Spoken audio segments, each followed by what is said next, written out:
নমস্কার বন্ধুরা, সুপ্রভাত সকলকে।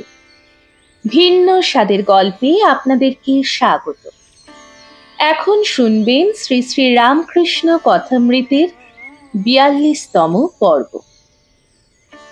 দক্ষিণেশ্বরে শ্রী রামকৃষ্ণ, রাখাল প্রভৃতি ভক্ত সঙ্গে।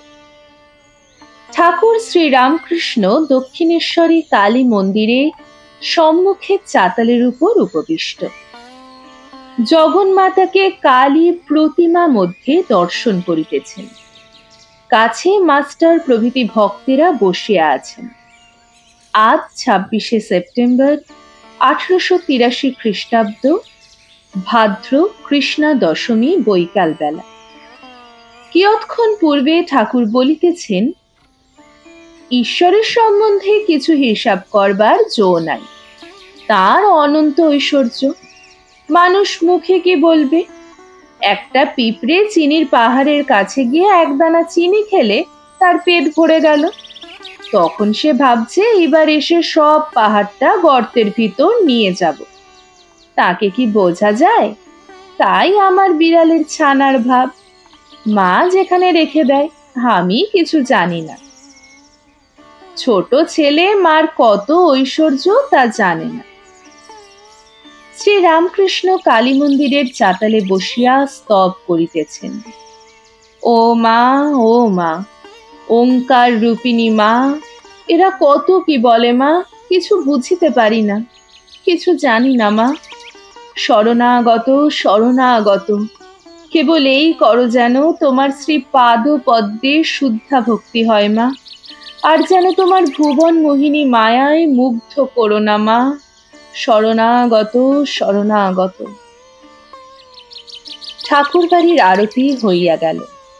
শ্রী রামকৃষ্ণ ঘরে ছোট খাটটিতে বসিয়া আছেন। মহেন্দ্র মেঝেতে বসিয়া আছেন। মহেন্দ্র পূর্বে পূর্বে শ্রীযুক্ত কেশব সেনের ব্রাহ্ম সমাজে সর্বদা যাইতেন। ঠাকুরকে দর্শনাবধি আর তিনি সেখানে যান না।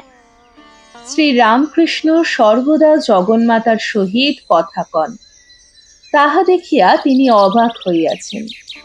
আর তাহার সর্বধর্ম সমন্বয় কথা শুনিয়া ও ঈশ্বরের জন্য ব্যাকুলতা দেখিয়া তিনি মুগ্ধ হইয়াছেন। মহেন্দ্র ঠাকুরের কাছে প্রায় ২ বৎসর যাতায়াত করিতেছেন ও তাহার দর্শন ও কৃপা লাভ করিতেছেন।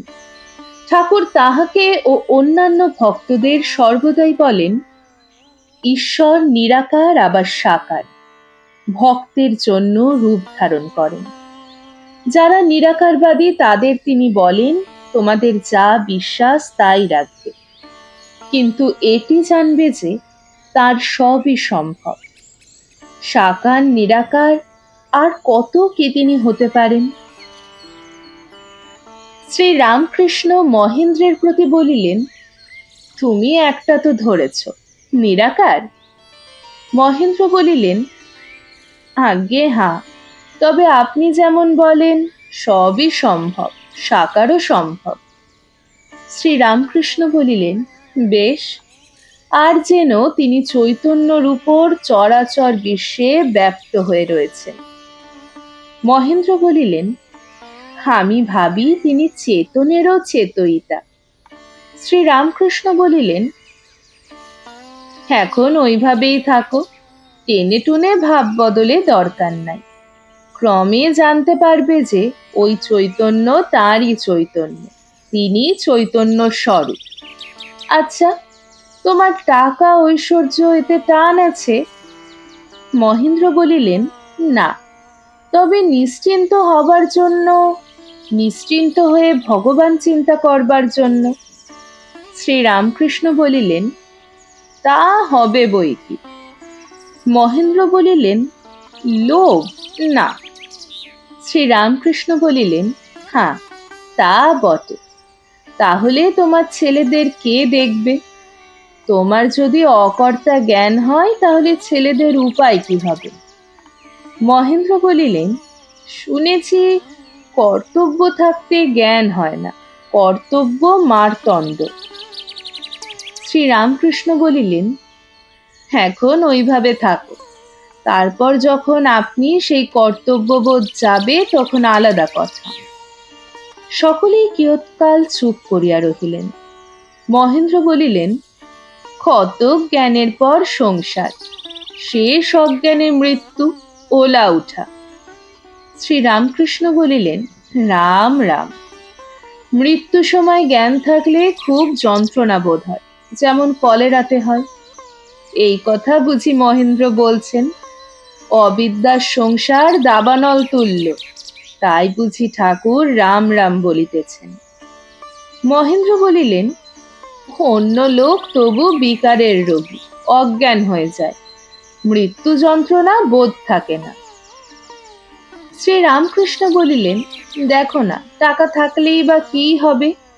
জয় গোপাল সেন, অত টাকা আছে কিন্তু দুঃখ করে, ছেলেরা তেমন মানে না। মহেন্দ্র বলিলেন, সংসারে কি শুধু দারিদ্রই দুঃখ? এদিকে 6 রিপু, তারপর রোগ শোক। শ্রীরামকৃষ্ণ বলিলেন, আবার মান সম্ভ্রম, লোকমান্য হবার ইচ্ছা। আচ্ছা, আমার কি ভাব? মহেন্দ্র বলিলেন, ঘুম ভাঙলে মানুষের যা যা হবার তাই, ঈশ্বরের সঙ্গে সদা যোগ। শ্রীরামকৃষ্ণ বলিলেন, তুমি আমায় স্বপ্নে দেখো? মহেন্দ্র বলিলেন, হ্যাঁ, অনেকবার। শ্রীরামকৃষ্ণ বলিলেন, কিরূপ?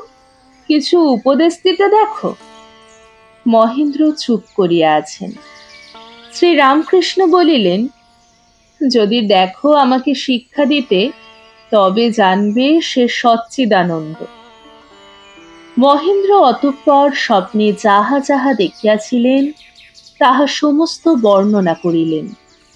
শ্রীরামকৃষ্ণ মনোযোগ দিয়া সমস্ত শুনিলেন। শ্রীরামকৃষ্ণ মহেন্দ্রের প্রতি বলিলেন, হে খুব ভালো, তুমি আর বিচার এনো না, তোমরা শাক্ত। এতক্ষণ শুনছিলেন শ্রীরামকৃষ্ণ কথামৃতের 42তম পর্ব। আগামীকাল ঠিক সকাল 6:30টায় 43তম পর্ব শোনার জন্য এক্ষুনি চ্যানেলটিকে সাবস্ক্রাইব করুন।